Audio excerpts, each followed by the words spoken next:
নজর রাখবো পরবর্তী খবরে। মুখ্যমন্ত্রীর হুঁশিয়ারির পরের দিনে সুপ্রিম কোর্টে তৃণমূল। রাজ্যের এসআইআর প্রক্রিয়ায় আপত্তি তুলে আদালতে রাজ্যে এসআইআর প্রক্রিয়ায় অব্যবস্থার অভিযোগ জানিয়ে সুপ্রিম কোর্টে মামলা এবার তৃণমূল কংগ্রেসের। শীর্ষ আদালতের 101 পাতার পিটিশন দাখিল। হোয়াটসঅ্যাপ মেসেজে কিভাবে সরকারি নির্দেশ জানতে চেয়ে সুপ্রিম কোর্টে আবেদন তৃণমূল কংগ্রেসের। গতকালই আমরা দেখেছি মুখ্যমন্ত্রী মমতা বন্দ্যোপাধ্যায় গঙ্গাসাগর থেকেই কিন্তু হুঁশিয়ারি দিয়েছিলেন যে তিনি সুপ্রিম কোর্টে যাবেন, আর মুখ্যমন্ত্রীর হুঁশিয়ারির পরের দিনে সুপ্রিম কোর্টে তৃণমূল কংগ্রেসের প্রতিনিধি দল। সুপ্রিম কোর্টে ইতিমধ্যেই মামলা দায়ের তৃণমূল কংগ্রেসের। মুখ্যমন্ত্রীর হুঁশিয়ারির পরের দিনই সুপ্রিম কোর্টে তৃণমূল। একাধিক অভিযোগ নিয়ে সরব হয়েছেন তারা। রাজ্যে এসআইআর প্রক্রিয়ায় আপত্তি তুলে আদালতে ইতিমধ্যেই অভিযোগ দায়ের করা হয়েছে তৃণমূল কংগ্রেসের তরফে।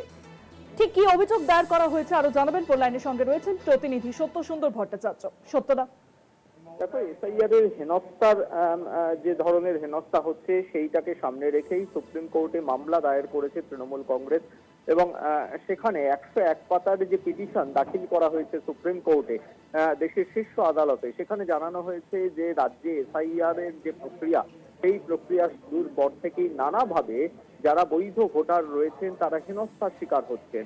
শুধু তাই নয়, এই বৈধ ভোটার যারা রয়েছেন তাদেরকে যখন শুনানিতে ডাকা হচ্ছে, বিশেষত যারা বয়স্ক মানুষ, তারা গিয়ে কিন্তু যথেষ্ট অসুবিধার মধ্যে পড়ছেন। অন্যদিকে দেখা যাচ্ছে যে এই নির্বাচন কমিশনের যে ভূমিকা, সেই ভূমিকা নিয়েও কিন্তু এর আগে প্রশ্ন তুলেছিলেন তৃণমূল নেত্রী মমতা বন্দ্যোপাধ্যায়।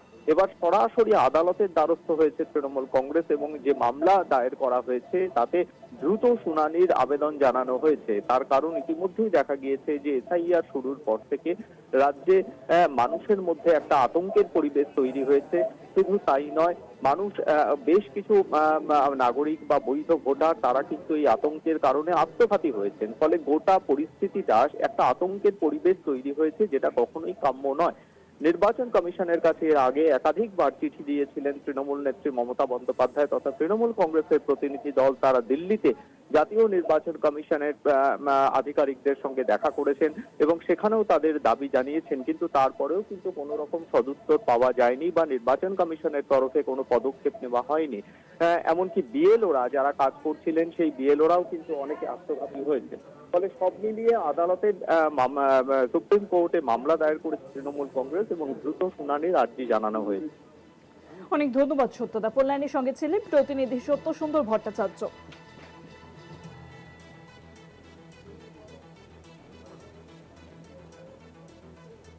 হোয়াটসঅ্যাপ মেসেজে কিভাবে সরকারি নির্দেশ দেওয়া হচ্ছে এই অভিযোগ তুলেই কিন্তু তৃণমূল কংগ্রেস ইতিমধ্যেই অভিযোগ দায়ের করেছেন সুপ্রিম কোর্টে।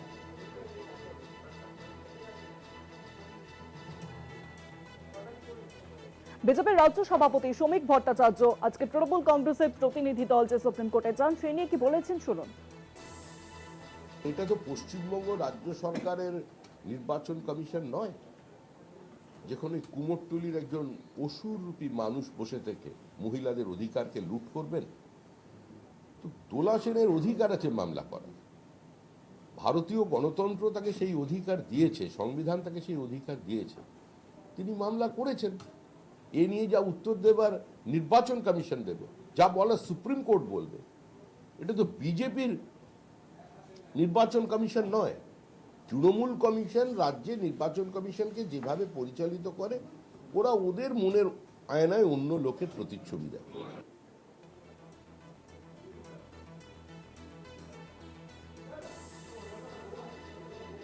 সিপিএম নেতা সুজন চক্রবর্তী তিনি কি বলেছেন কলকাতা টিভিকে এই বিষয় নিয়ে শুনুন।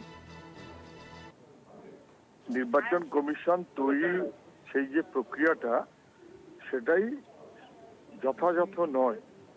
ওটা একটা রাজনৈতিক মনোভাবে নির্বাচন কমিশনকে তৈরি করেছে দিল্লির সরকার। এটা না বুঝবার কোনো কারণ নেই, আইন বদল করে করেছে। ফলে আপনি নির্বাচন কমিশনের কাছ থেকে অনেক বেশি আশা করার কোনো মানে নেই। এবং নাগরিকত্বকে যেভাবে মেলাবার ব্যবস্থা করা হয়েছে ভোটার লিস্টের সঙ্গে, সেটা খুব বেঠিক। কিন্তু এখন বোধহয় ওরা বুঝতে পারছে যে এদের ধরা পড়ে গেছে, দিল্লির বিজেপি ধরা পড়ে গেছে যে তাদের উদ্দেশ্য অসৎ। আমরা যেটা চাইবো সেটা হচ্ছে যেন নাগরিকত্বের সঙ্গে মেলানো না যায়, এক। কিন্তু দুই, অবশ্যই যেন ভোটার তালিকাটা নির্ভুল হয়, মৃত অথবা পার্মানেন্টলি শিফটেড তারা যেন বাদ যায়। সেইভাবে একটা যথাযথ ভোটার লিস্ট, মুখ্যমন্ত্রীর সব পছন্দ হবে না। উনি তো অনুপ্রবেশকারী তত্ত্বটা প্রথম হাজির করেছিলেন, বাংলা ভোটারদের বিদেশি বলে দাগিয়ে দিয়েছিলেন, তাহলে মুখ্যমন্ত্রীর কথাকে আমি উত্তর দিচ্ছি না।